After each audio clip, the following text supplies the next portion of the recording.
Well, President Cyril Ramaphosa is expected to address the nation later today. It's widely expected that the next phase of the lockdown will be relaxed.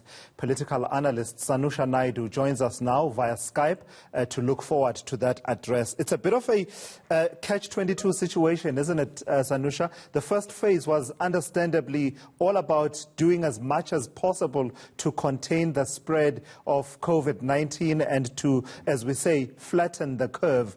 But as the days and weeks roll by, we are starting to see the full impact on livelihoods of this lockdown we've had. Hence, we're seeing some of the interventions, such as the tax measures announced by the Treasury today.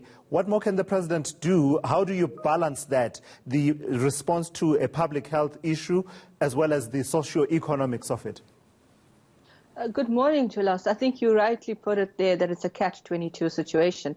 The initial period of the lockdown was in two ways. One, to try and anticipate what the virus will do in terms of infection.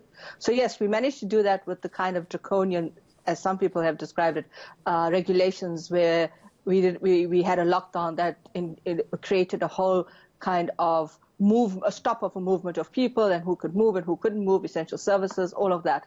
I think when you look at the president's address on Tuesday night, you get the sense that we're entering into a phased kind of lockdown period, linking that to the kind of relief package or rescue package, as some people have argued, of the 500 billion rand that has been injected into the kinds of relief that will be there for the poor, the marginalized, the vulnerable, and of course for small, medium businesses, and of course the greater economy. I think the other challenge was the initial lockdown wasn't so much about flattening the curve as opposed to making South Africa, and in particular the healthcare system, in addition to trying to understand what the virus is doing in terms of transmission, but also to prepare our healthcare facilities and our healthcare sector for the coming tsunami. And in the last couple of days, we've seen this averaging of the transmission rate around about just over 130. And I think that in itself is an indication, based on Professor Salim Karim's presentation to the medical advisory team and to the media, that we need to be sitting around about 90. Unfortunately, what this does is that it doesn't give us the sense that we're flattening the curve. In fact, if anything, there may be a stagnant exponential growth of the curve in terms of infection. But what we've done in terms of having this initial first 3 weeks and then an additional 2 weeks and then now going into what we're going to do in the next couple of days with the address this evening is to have perhaps a staggered level of phases around how the lockdown will be lifted in a very stagnant manner, not necessarily a complete open up. What are the permutations there, Sanusha, in terms of a staggered lifting of the relaxation of the lockdown? Because the president himself has said that if we were to end the lockdown abruptly, we risk undoing much of the work that we have done in terms of controlling the spread of COVID-19. But at the same time, as we say, the reality is out there, and a number of economies around the world are starting to look at how a phased-in approach can be adopted to reopening their economies. So, what are the permutations?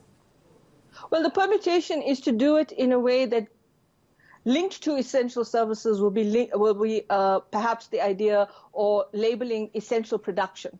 So we know that essential services that are linked to essential production around your healthcare system, your food systems, your all kinds of things that link to daily essential needs have been there.